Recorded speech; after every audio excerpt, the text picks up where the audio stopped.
तो हेलो बच्चों, मैं आपके लेकर आ गया हूँ ये आपका चौथा पार्ट इस चैप्टर का।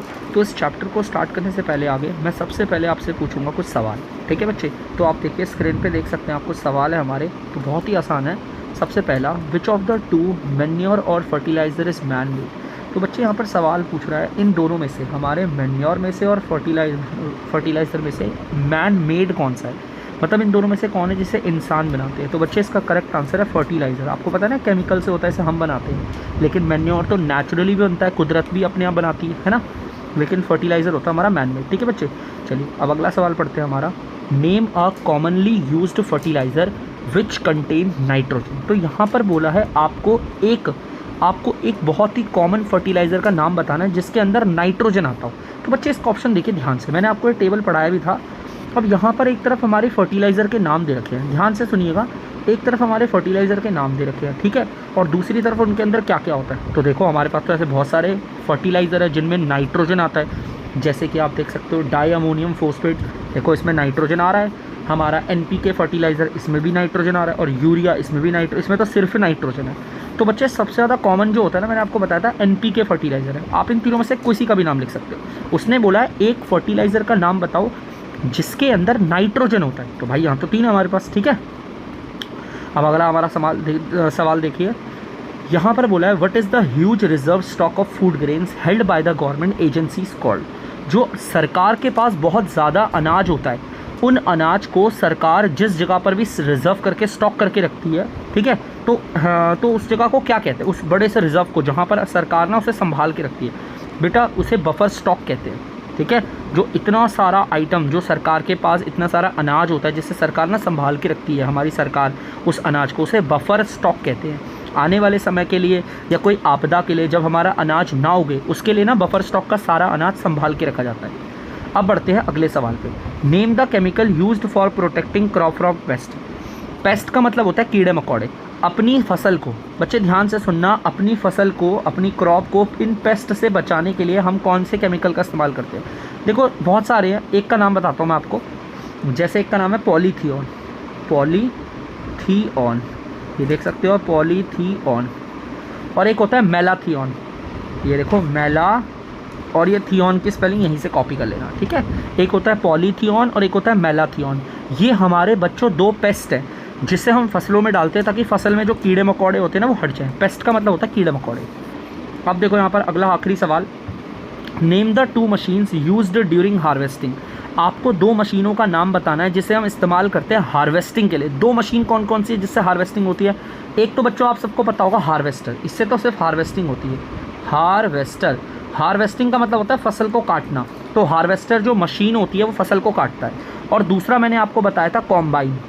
कॉम्बाइन आपको पता है ना, दो काम करता है, हमारी हार्वेस्टिंग भी करता है, और मैंने आपको बताया था एक और काम है, वो आप बताओ कौन सा करता है। तो हमारी ये दो मशीन है, एक तो हार्वेस्टर है और एक कॉम्बाइन है। ये दोनों के दोनों हार्वेस्टिंग करती है, फसल को काटते हैं। अगर मैं बात करूँ हार्वेस्टर की, तो ये सिर्फ फसल को काटता है, लेकिन कॉम्बाइन फसल को काटता है, माने हार्वेस्टिंग तो करता ही करता है, इसके अलावा एक चीज़ और करता है, वो चीज़ आप मुझे कमेंट में बताइए। ठीक है बच्चे। तो बच्चों आज का हमारा टॉपिक है फूड्स फ्रॉम एनिमल सोर्सेस। जैसा कि आप सभी जानते होंगे कि जानवरों से हमें खाने की प्राप्ति होती है, ठीक है, ये सब जानते होंगे, जानवरों से हम खाना प्राप्त करते हैं। तो बच्चे बहुत बड़े स्केल में, आप तस्वीर में देख सकते हो यहाँ पर कितने सारे जानवर पाल रखे हैं। बहुत बड़े स्केल में जानवरों को पालना ताकि हम उनसे खाना प्राप्त कर सके, खाना ले सके, इसे हम कहते हैं एनिमल हस्बेंड्री। बच्चे ध्यान से सुनना, इसे हम कहते हैं आपका एनिमल हस्बेंड्री। एनिमल हस्बेंड्री क्या होती है, एक बार फिर से सुनना बच्चे। एनिमल हस्बेंड्री की मैंने शॉर्ट फॉर्म लिखी है, ठीक है बच्चे। एनिमल हस्बेंड्री का मतलब जब हम जानवरों को बहुत बड़ी संख्या में पालते हैं ताकि हम उनसे खाने की प्राप्ति कर सके, उनसे खाना ले सके, इसे कहते हैं एनिमल हस्बेंड्री, ठीक है बच्चे। अब जैसा कि यहाँ पर आपको पता है, हमारा जितना भी खाना होता है ना बच्चों, वो सिर्फ दो ही सोर्स से आता है। एक खाना आता है हमारा प्लांट से और एक खाना आता है हमारा एनिमल से। इन दो से ही हमें खाना मिलता है। आप देख सकते हैं कि तस्वीर में प्लांट से कौन कौन से खाने मिलते हैं, और यहाँ नीचे दे रखा है एनिमल से कौन कौन से खाने मिलते हैं। खाना आप चाहे कोई भी खाओ, आप वेजिटेरियन हो या नॉन वेजिटेरियन हो, खाने आपको सिर्फ प्लांट और एनिमल से ही मिलता है बस, ठीक है बच्चे। अब मैं आपको बताता हूँ, ये जैसे कि मिल्क आप तस्वीर में देख सकते हो बच्चे, दूध, दूध एक बहुत ही इंपॉर्टेंट खाने में आता है हमारे, ठीक है। हमारे फूड में ना दूध बहुत ज़रूरी है।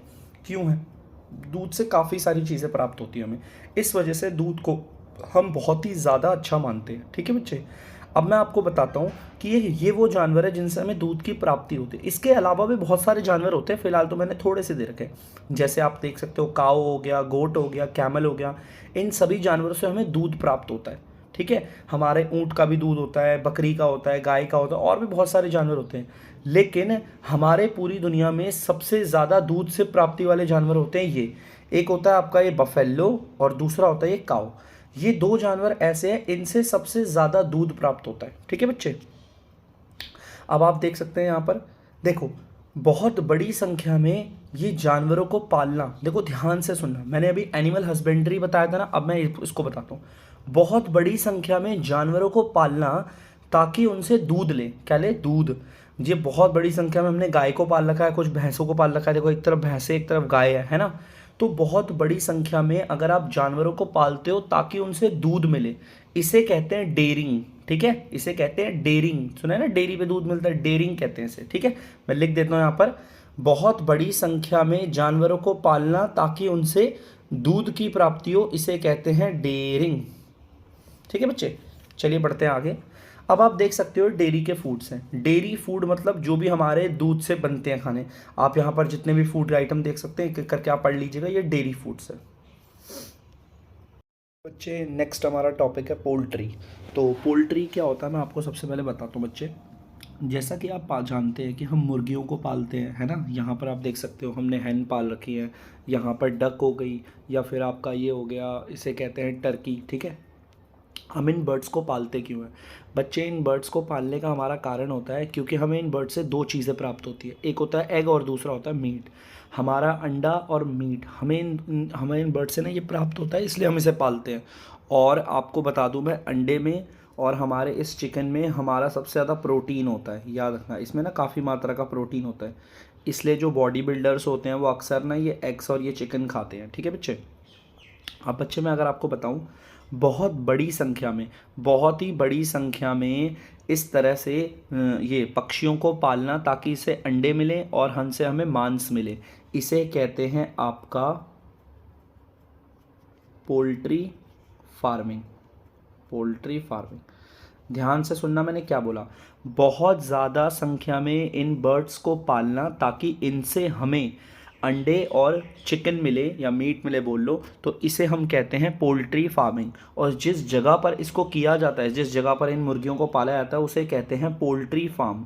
उस जगह को बच्चे कहते हैं आपका पोल्ट्री फार्म कहते हैं। ठीक है बच्चे, जिस जगह पर हम इन मुर्गियों को, बहुत सारी मुर्गियों को पालते हैं, जगह है पोल्ट्री फार्म। और इस तरीके से मुर्गियों को पालना ताकि इनसे हमें अंडा मिले और चिकन मिले, तो इसे हम कहते हैं पोल्ट्री फार्मिंग, इसके पालने को। ठीक है बच्चे, अब मैं आपको बताता हूँ, जैसे एक मुर्गी होती है, मुर्गी ना अंडे देती है। ठीक है, मुर्गी अंडा देती है और अंडा देने के लिए उसके बाद वो उसे सेकती है, कम से कम 21 दिनों तक सेकती है वो। ठीक है, वैसे ये सर्दियों में अलग होता है, गर्मियों में अलग होता है। सर्दियों में इतने दिन लग रहे हैं लेकिन गर्मियों में और कम लगते हैं बच्चे। ठीक है, मैं आपको बता दूँ, इस चीज़ को ध्यान रखना।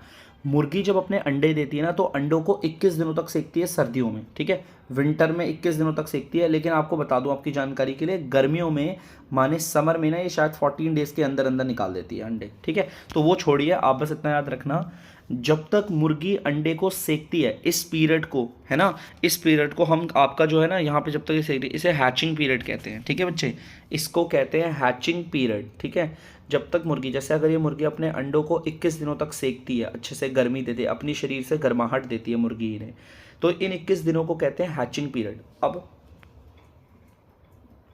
अंडा टूट गया, अब अंडा टूटने के बाद इसमें से चिक बाहर आता है। ठीक है बच्चे, तो इस तरीके से इसे कहते हैं नेचुरल हैचिंग। अब देखो, मुर्गी ने अंडा 21 दिनों तक खुद सेका, और खुद सेकने के बाद अंडे में से हैच होकर अंडा टूटकर उसमें से चिक बाहर आया, इसे कहते हैं नेचुरल हैचिंग। ठीक है, अब बच्चे एक तरीका और होता है, मुर्गी ना जैसे अंडे देती है तो अंडे को ना मशीन में डाल देते हैं। आप ये जो मशीन दिख रही है ना, इसे इनक्यूबेटर कहते हैं, इनक्यूबेटर। अब ये इनक्यूबेटर की मशीन करती क्या है बच्चों, मैं आपको बताता हूँ। ये जो इनक्यूबेटर की मशीन है उसमें सारे के सारे अंडे डाल देते हैं। जैसे मुर्गी अपने अंडे को सेक रही थी ना, अब ये मशीन जो है, इस मशीन में इन अंडों को अच्छे से वार्म किया जाएगा, अच्छे से मॉइस्टनेस मिलेगी, गर्माहट मिलेगी, और फिर 21 दिन या 14 दिन, जितने भी दिन लगते हैं, इसके बाद ये खुद हैच हो जाएंगे। और इसे नेचुरल हैचिंग नहीं कहेंगे, यहाँ पर अंडों को हम सिकवा रहे हैं। ठीक है बच्चे, चलिए बढ़ते हैं आगे। अब बच्चे अगला है हमारा टॉपिक है पोल्ट्री केयर। अब ये पोल्ट्री केयर क्या है? अब जाहिर सी बात है, अगर हम पंक्षियों को पाल रहे हैं, हमने जैसे पंक्षियों को पाला है, तो ज़रूरी है हम इनका थोड़ा ख्याल भी रखें। इन्हें प्रॉपर मात्रा में खाना मिलना चाहिए, है ना। पोल्ट्री को बहुत अच्छे से प्रॉपर मात्रा में खाना मिलना चाहिए, इन्हें अच्छा सा स्पेस मिलना चाहिए, ठीक है। और यहाँ पर ना बता रखा है, जैसे पोल्ट्री में ना आप देख सकते हो ये इनका ग्रोइंग पीरियड है, दिख रहा होगा। अंडा है, अंडे से हैच होकर छोटा सा चिक निकला, धीरे धीरे धीरे धीरे वो ग्रो कर रहा है। ग्रोइंग टाइम पे इन्हें खाना देना बहुत ज़रूरी है, वो भी अच्छा वाला। अब अच्छा कौन सा खाना बच्चे? हमें ऐसा खाना देना है जिसमें प्रोटीन हो, जिसमें फैट हो, जिसमें विटामिन आपका बी हो और विटामिन आपका के हो। हमें वो खाना देना है इन सारी मुर्गियों को जिसमें ये सारी चीज़ें प्राप्त हो, ठीक है। तभी तो इनकी केयर होगी, नहीं तो इन्हें बीमारी होती रहती है बार बार और ये बहुत सारी संख्या में मर जाते हैं। आपने देखा होगा कई बीमारियां होती हैं, हम कहते हैं यार मुर्गियों में बीमारियां आ रही हैं, नहीं खाएंगे, है ना। तो हमें इन्हें खाना भी अच्छा देना होता है। अब बच्चे खाने के साथ साथ, जैसे आप देख सकते हो मशीन से सारे बच्चे निकले हुए हैं, इन्हें प्रॉपर मात्रा में लाइट देनी है। देखो आपको दिख रहा होगा तस्वीर में, इन्हें प्रॉपर मात्रा में लाइट दे रखी है। लाइट देना भी बहुत ज़रूरी है, इन्हें प्रॉपर मात्रा में रोशनी भी मिलनी चाहिए। तो इस तरीके से प्रॉपर लाइट देकर, इन्हें बहुत ही अच्छा खाना देकर जिसमें प्रोटीन, फैट, विटामिन बी के ये जो भी हो हमारे न्यूट्रिएंट हो, और इस तरीके से इनके ग्रोइंग पीरियड को हम इनकी मदद कर सकते हैं, इनकी केयर कर सकते हैं, ठीक है बच्चे। तो बच्चे अगला टॉपिक है हमारा फिशरीज़। तो मैं इसके बारे में आपको पढ़ाता हूँ, ध्यान से सुनना। फ़िश एक एक्वेटिक है, मतलब कि एक्वेटिक एनिमल है, ये पानी के अंदर रहने वाला जीव है, ठीक है बच्चे। तो जैसा कि मैं आपको बता दूँ, फ़िश और सी फूड, मतलब फ़िश और समुद्र में से जितना भी हमारा खाना आता है, मतलब समुद्र में रहने वाले जीव, उनसे जो खाना मिलता है उसे हम कहते हैं सी फूड। ये सी फूड और वो ना हमारा फ़िश प्रोटीन में काफ़ी ज़्यादा रिच होती है, मतलब प्रोटीन बहुत ज़्यादा होता है इसमें, और साथ ही साथ आयोडीन भी बहुत होता है इसमें, ठीक है। याद रखना, हमारी मछलियों में और सी फूड में प्रोटीन और आयोडीन बहुत होता है, ठीक है बच्चे। आपको बता दूं, इसीलिए यहाँ पर आपको ये दिख रहे होंगे कोस्टल एरियाज़ में रहने वाले लोग, मतलब कि जो समुद्र के पास में रहते हैं ना लोग, उन्हें कहते हैं कोस्टल एरियाज पीपल। इनका तो सबसे बड़ा खाना ही आपका फ़िश होता है। आप देख सकते हो ना, देखो ये लोग ऐसे हाथ में जाल लिए हुए हैं, ये लोग समुद्र में जाएंगे, फिर जाल लगाएंगे मच्छी या फिर किसी भी सी फूड को पकड़ के फिर खाएंगे। मतलब इनके खाने में फ़िश या फिर सी फूड, ये इनका बहुत कॉमन खाना है, या फिर बोल लो सबसे बड़ा खाना है। अब बच्चे इस तरीके से अगर मछलियों को हम पालें, ठीक है, इस तरीके से आप देख सकते हो सेटअप बना के हम मछलियों को पाल रहे हैं। इसे पिस्की, देखो इसे पिस्सी कल्चर भी कहते हैं और इसे आर्टिफिशियल हैचरीज भी कहते हैं। इसमें हम क्या करते हैं, हम खुद से मछलियों को ना एक तरीके से सेटअप बना के हम मछलियों को खुद पालते हैं बहुत ज़्यादा संख्या में। इसे पिस्सी कल्चर भी कहते हैं और आर्टिफिशियल हैचरीज भी कहते हैं, ठीक है बच्चे। अब मैं आपको बताता हूँ, यहाँ पर देख सकते हो एक तरफ आपका पॉन्ड है और एक तरफ लेक है, ठीक है। पॉन्ड मतलब तालाब, लेक मतलब झील। अब यहाँ पर भी तो मछलियाँ पलती हैं, लेकिन इसे नेचुरली हैचरी कहते हैं, मतलब यहाँ प्राकृतिक रूप से मछलियाँ पल रही हैं। और याद रखना बच्चे, इन नेचुरल हैचरी की वजह से 35 से लेकर 90% इनकी जानें बची हुई है, क्योंकि ऐसी जगहों पर तो हम पकड़ लेते हैं, इन्हें हम यहाँ पर क्यों पालते हैं, पिस्सी कल्चर में और आर्टिफिशियल हैचरी जो भी कह लो, यहाँ तो हम इन्हें इसलिए पालते हैं ताकि हम इन्हें खा सकें। लेकिन पॉन्ड में और लेक से भी हम मछलियाँ पकड़ते हैं, लेकिन यहाँ पर इनकी ज़िंदगी थोड़ी सुरक्षित रहती है। अब मैं आपको बताऊँगा, ये तस्वीर में आपको जो दिख रही है मैरीन फिश है, मैरीन फिश। ये क्या होता है बच्चे? वो मछलियाँ जो समुद्र में होती है, सी में होती है। किस में होती है? सी में। जो मछलियाँ समुद्र में पाई जाती हैं उसे कहते हैं मैरीन फिश, याद रखना, ठीक है। अब मैं आपको बताता हूँ भारत के किस किस जगह पर है जहाँ पर हम ये मैरीन फिश पकड़ कर खाते हैं। जैसे कि आप देख सकते हो मुंबई हो गया आपका, और आपका ये वेस्ट बंगाल हो गया। इस तरफ ये देखो समुद्र है ना, समुद्र यहाँ पर, यहाँ से पकड़ते हैं। मुंबई में इधर से हो गया, और साथ ही साथ एक और जगह आपकी केरला हो गया। वैसे तो बहुत सारी जगह से पकड़ते हैं, लेकिन केरला और भी बहुत सारी जगह है जहाँ से हम मछलियों को पकड़ते हैं। लेकिन मैरीन फिश जो होती है ना, वो ज़्यादातर यहीं से प्राप्त होती है। मुंबई हो गया, केरला हो गया और वेस्ट बंगाल हो गया, ठीक है बच्चे। ये हमारी फ्रेश वाटर फिश है। सर मैरीन फिश जो समुद्र में होती है, ये फ्रेश वाटर फिश क्या होती है बेटा? जो हमारे लेक्स में या हमारे कैनाल्स में या फिर हमारे बोल लो पॉन्ड में या फिर बोल लो रिवर में, यहाँ पे जो होती हैं उन्हें हम कहते हैं फ्रेश वाटर फिश। लेक मतलब झील, कैनाल मतलब नहर, पॉन्ड मतलब तालाब, और रिवर का मतलब सब जानते हो नदी। इन जगहों पर जो मछलियाँ पाई जाती है उसे फ्रेश वाटर फिश कहते हैं। अब बच्चे अगला टॉपिक है हमारा एपीकल्चर। अब एपीकल्चर क्या होता है भाई? बहुत बड़ी संख्या में मधुमक्खियों को पालना, उसे कहते हैं एपीकल्चर। और आप सबको पता है मधुमक्खियों से हमें शहद मिलता है और शहद के काफ़ी सारे फ़ायदे होते हैं। शहद एक एंटीऑक्सीडेंट होता है, वो हमारा इम्यूनिटी बढ़ाता है, हमारे खांसी को, हमारे खराश को ठीक करता है। ये मिनरल्स और विटामिन से भरपूर भरा हुआ होता है। इससे दवाइयाँ भी बनती है काफ़ी सारी, है ना।